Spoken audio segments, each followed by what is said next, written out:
Lord forgive me for this trap shit. Sergeant Smack making backflip. Telly Hank did with the action. With the vital speaking Spanish. Frank Matthews, how I vanish. Poof.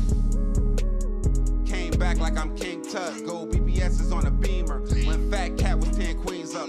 Ball off the profit, not the re-up. Fly like Puerto Rican Jesus. Uptown like I'm Baby Maine. Just caught a touchdown from the bay. Now, the crime became known as the Xbox murders because the accused mastermind, Troy Victorino, had gone to the house to get his Xbox and other items after he was caught squatting in the home. A little bit more bizarre business story. We're going to talk about the headlines about the young man who moved into a $2.5 million mansion near Miami without paying a dime. We first told you about this story Friday morning, but we're now learning that this has become a national trend. Boca Raton, one of the poshest zip codes in Florida, is abuzz this morning over what is happening inside this $2.5 million, 7,500 square foot waterside mansion. The bank foreclosed a couple of years ago, but now a 23-year-old named Andre Barbosa has simply moved in. Nobody's happy. We all spent a lot of money to live on this street.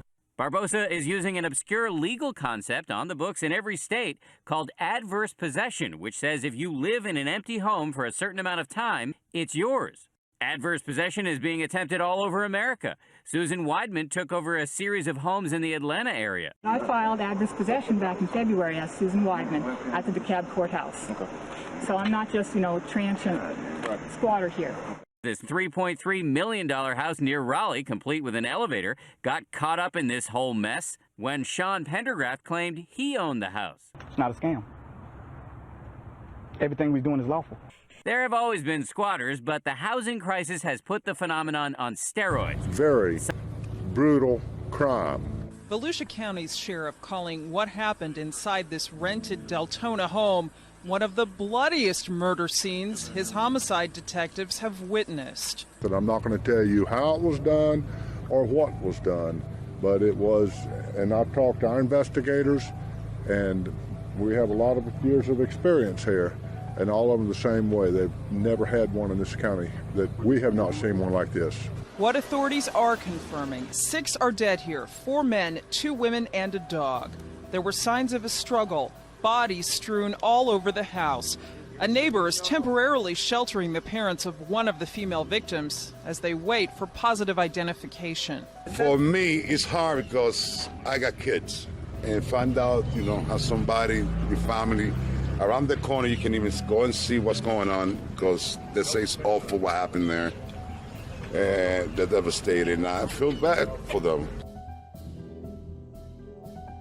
Today marks 10 years since 6 people were found beaten to death inside this Deltona home. It's considered one of the worst mass murders in Central Florida history. On August 6, 2004, 4 men burst into the home on Telford Lane. They beat the victims, who ranged in age from 17 to 34 years old. They beat him to death with baseball bats, even killing a dog inside the house. Now, the crime became known as the Xbox murders because the accused mastermind, Troy Victorino, had gone to the house to get his Xbox and other items after he was caught squatting in the home. Local 6's Lauren Korn spoke with one victim's mom, who says she is still waiting for justice. It's been 10 years since 4 men broke into this home behind me and brutally killed 6 people inside. Today I spoke with one of the victims' mothers, who tells me she still can't believe it's already been this long. It's unbelievable that it's been 10 years. Kay Shuckwood couldn't stop smiling when talking about her daughter, 19-year-old Michelle Nathan. She still remembers her love for animals, her dream job of becoming a veterinarian, and her vibrant personality. She was always happy, having fun. But on August 6, 2004, Michelle's life was cut short when Troy Victorino and 3 others used aluminum baseball bats to kill her and 5 others. You have your good days, your bad days. I mean, you try not to go sliding down that bad road, but, it's going to happen. But Shuckwood says being close to her children and grandkids makes the healing process easier. But knowing her killers are still alive doesn't take away the pain completely. If their family comes to visit, they still get to see their child, their brother. I get to go visit mine in Orange City, sitting on a bench, and my child's in the grave. Shuckwitz says her family plans on seeing Michelle at the cemetery today like usual and wants people to know that she is not the victim, but a survivor. I'm here to be her voice. Troy Victorino and Jerome Hunter received the death penalty, while the other two men, Robert Cannon and Michael Salas, received life in prison. In Deltona, Lauren Korn, Local 6. The man who killed 6 people in one of Central Florida's most notorious murders may be getting off of death row. Today, a judge granted Xbox murderer Troy Victorino a new sentencing hearing. It's all because the U.S. Supreme Court ruled Florida's death penalty was unconstitutional because it didn't have to be a unanimous decision. Channel 9's Lauren Seabrook joins us live in the studio with the difficult job prosecutors are now faced with here, Lauren. Yeah, Greg, that's right. This time they will have to get every single juror to vote for death. If just one person decides Victorino should live out his days behind bars, the sentence will be overturned. Justice is once again in limbo for the families of 6 people murdered in Volusia County nearly 13 years ago. Troy Victorino, considered the ringleader of a case known as the Xbox murders, will soon get a chance to exit death row.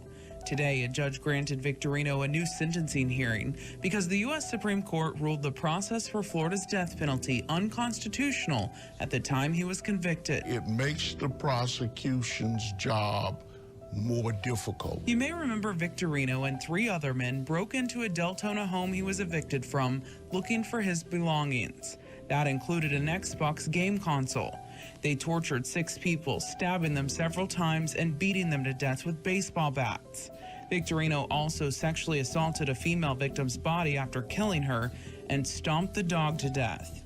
Former Chief Judge Belvin Perry told us tonight there are some issues for the prosecution when the case is this old. Are the witnesses still there? Are they still available to testify? Have they forgotten details that were fresh in their minds? Last time, prosecutors got a majority of jurors to vote for lethal injection, but this time they need a unanimous vote, or Victorino will go to prison for the rest of his life instead. This jury will basically get the Reader's Digest version of the trial. And prosecutors have 90 days to resentence Victorino unless the defense asks for a continuance. Live in the studio, Lauren Seabrook, Channel 9 Eyewitness News. Yo, we back. It's your boy Popalot. Mobb. We on our way to Florida with it. Deltona to be exact. Telford Lane if we're being precise. Now, today we are going to be covering some bizarre, gruesome, grisly shit. I want to take this time to point out something that I feel the need to say every once in a while. It's definitely not a good thing to be on mob ties.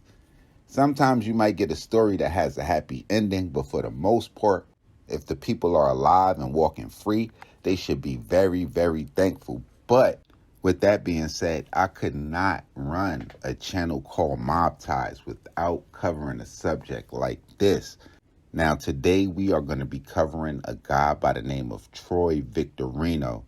But we really can't talk about him without talking about Jerome Hunter, Robert Cannon, and Michael Salas.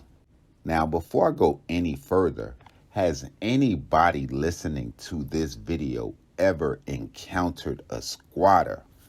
Matter of fact, do y'all even know what a squatter is? Or before y'all seen this video, did y'all know what a squatter was? Now, based on my research, this shit look like it's real heavy in Florida. I can't imagine this shit happening nowhere in Brooklyn. I can't imagine this shit happening in certain cities. But it's a case where homeless people, in a sense, go and sit in a home, and based on the laws of that state, they can deem ownership of that property somehow. I'm not sure how successful this is. I don't want to say I've seen a successful case yet, but as y'all seen from the news clip earlier, there are even people established that are playing in a squatting game. This shit is just crazy. But I want to paint this picture for y'all. Just imagine you coming home from a vacation and you just see several dudes or a couple or somebody squatting in your spot. How is that going to play out? Well, in this case, a female by the name of Erin Bellinger had recently moved to Florida to look after her grandparents' home when she encountered Victorino and Hunter, amongst other people squatting at the property. So what she did was call deputies and she had the group removed. It said that she would go on to box up the belongings and sit them outside. Now, this is where the story kind of takes a twist, because according to Troy Victorino, one thing was missing out of that property that he had been squatting in, and that was going to be an Xbox, and he's going to say that Erin Bellinger and her friends would steal that Xbox from him. Now, normally somebody would be like, hey, I got caught in the house squatting. I'm just going to kind of take that as a loss, but not Troy Victorino, because according to authorities, him and the 4 people I mentioned earlier, inspired by the movie Wonderland, which is a whole other tale, somewhat similar to this, but not as many complications. They would plot on storming the house and torturing whoever's in the house for that Xbox.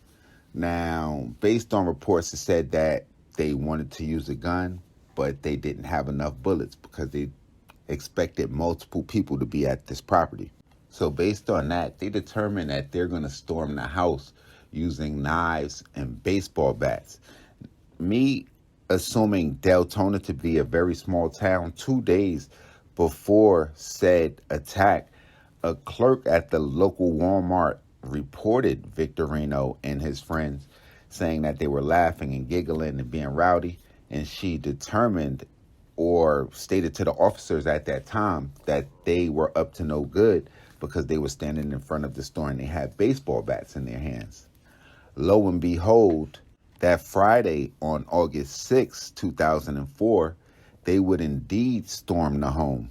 They would go on to encounter a gentleman by the name of Jonathan Gleason, who was laid up on a recliner, was fatally stabbed. Making their way through the house, they would encounter Francisco Roman and another gentleman by the name of Tito Gonzalez, who they would go on to attack with the baseball bats. During the course of this attack, they would leave 5 dead victims, as well as the dog inside of the residence. So this was a very, very, very brutal crime. The other victims being Erin Bellinger, Anthony Vega, and his girlfriend, Michelle Ann Nathan.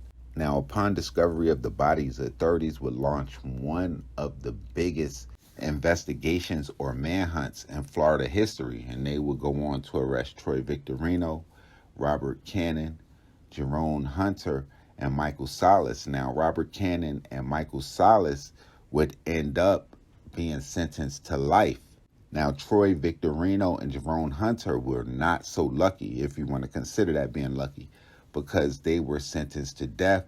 They tried to bring their cases back up on appeal due to some mishandling of the case at the beginning, but both of them ended up losing their appeals, and they are now sitting on death row waiting for a lethal injection whenever the government pretty much wants to give that out. And an act like this in a state like Florida, you definitely going to get it almost in any state that they're giving out the death penalty, because this shit was just crazy. But I'm definitely going to need y'all in the comment box for this one. Just y'all take on the whole squatter situation, on top of how Victorino chose to handle the situation after he was caught squatting. Y'all make sure y'all follow me on Instagram, on Twitter, POP_A_LOT. Y'all let me know what cities we haven't been to, what stories we missed, what gangsters we haven't covered, and we going to be right there. Y'all already know what it is with me. Y'all hit the red subscribe right under this video so y'all know when this real trill spill shit is dropping. And get at me. It's your boy Pop. It's the Mob. Mob.